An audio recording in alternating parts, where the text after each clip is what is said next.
Hi and welcome, folks. Hi, Felicia. How are you? Hi, all good. You look really fresh for someone who's hungover from partying last night. Yeah, quite nice. Good, good, good, good. Today I want to put head-to-head two lenses that have been released in the last year or two that for Nikon shooters are a big deal if you're shooting portraits.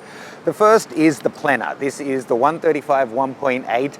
It's the only Plena lens in the range. I don't know that there's going to be more. It's spectacular, but it is $2,600 US plus tax. And much more recently, Viltrox came out with one very similar specs, 135 1.8, also stops down to f/16, and it's $900. So like, what's that, about a third of the price for, on paper, the same specification. So today we're going to put them head to head and see how they compare, and I'm going to give you sample files that you can download to pixel peep them for yourself, taken on the ZF and the Z8.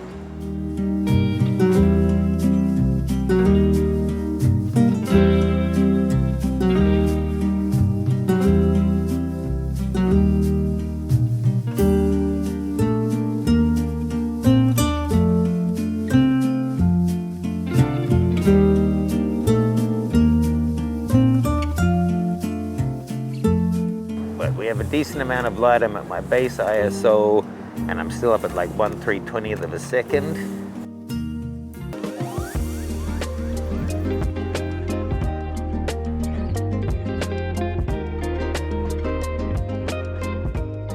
Both these lenses have a maximum aperture of f1.8 and stop down to f/16. They're both native Z mount. Surprisingly, the Viltrox has a closer minimum focus distance of 72 centimeters compared to the Nikon 78, giving it a 1/4 macro reproduction instead of a 1/5 that the Plena has.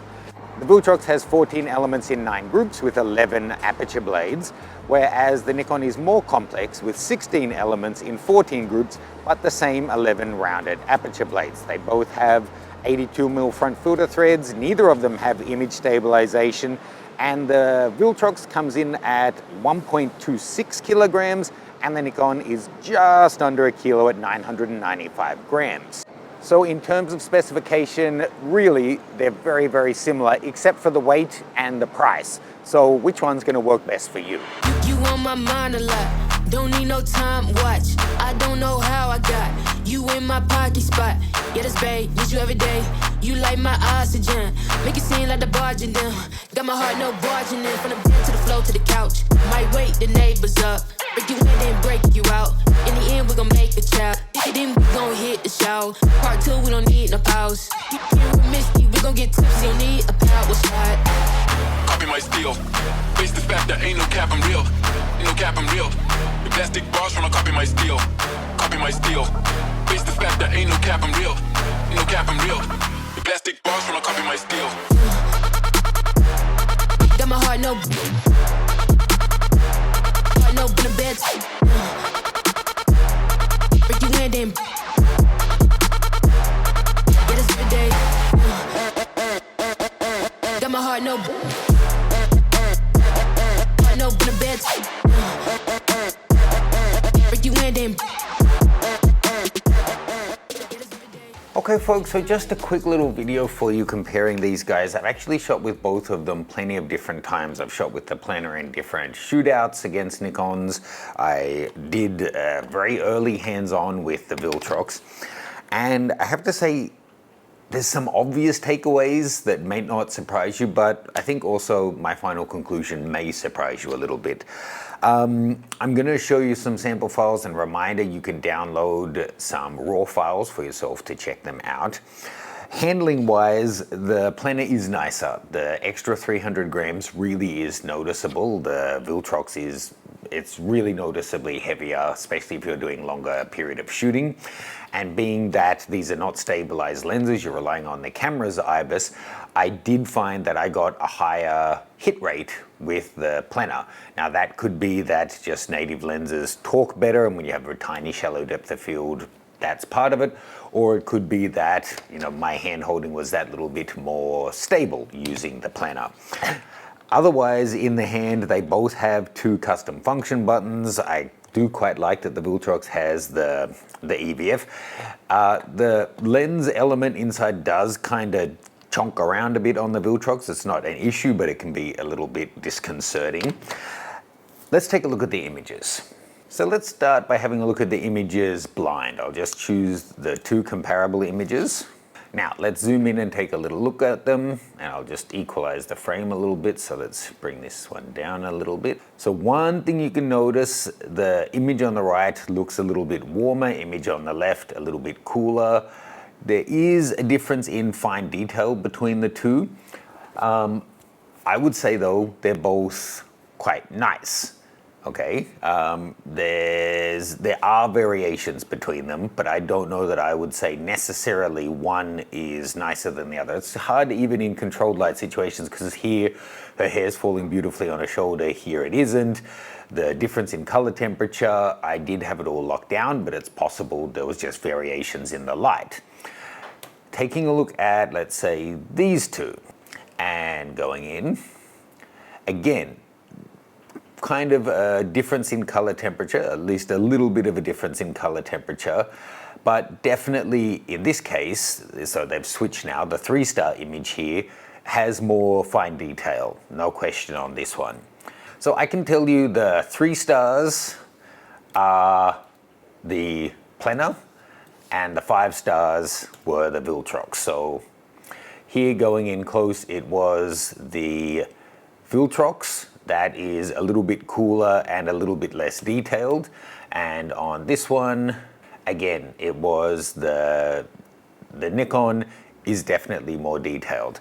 There's something else that I think goes beyond that. You know, we get so caught up on sharpness, but just look at the background on both of them. Both beautiful and soft. I really think for most portrait applications, both are going to work fine. The Nikon wide open certainly yields more detail, but there's something else to this, because if we look at, say, this is the Viltrox, here stopped down to f2.8, then it's stunningly detailed, and it really is keeping up with the Plena, and the background still looks gorgeous even at 2.8. So if you're stopping down to 2.8, it kind of makes it null and void. But the thing that really shines on the Plena, and I saw this the first time I shot with it in New York and every time since, the lack of vignette is staggering. I really am not sure how they did it, other than the rear element goes right back up there, whereas the others, you know, the element of glass on the Viltrox is much more typical of lenses for Z mount. It's an inch away from the rear of the lens, and the actual piece of glass is significantly smaller. So I have a feeling the Plena is throwing a really big circle of light, so any vignette is off the sensor, because you just don't find portrait lenses, or many lenses period, that wide open don't suffer a big vignette. So whilst it still benefits from stopping down in terms of sharpness and contrast, the vignette is great even wide open. Having said, so that's not really a big surprise, right? $2,700 versus $900. This does better wide open. And if you're buying it to be able to shoot wide open, then the Plena is the better option. Now for the part that might surprise people as that Nikon guy, if it's my money, I would probably choose the Viltrox for 2 reasons. I'm not shooting everything wide open. I'm kind of past that. Occasionally it's nice, or if you're trying to obscure a background, but 2.2, 2.5, 2.8 is fine for me, and at that point the differences are really minimal.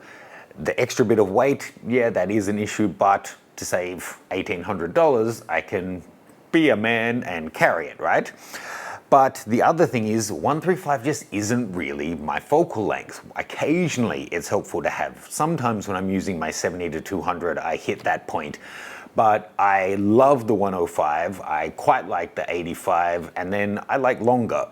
So 135 isn't really my jam, and for that, if I were considering one, sub 1,000 makes a lot more sense to me than over 2,500.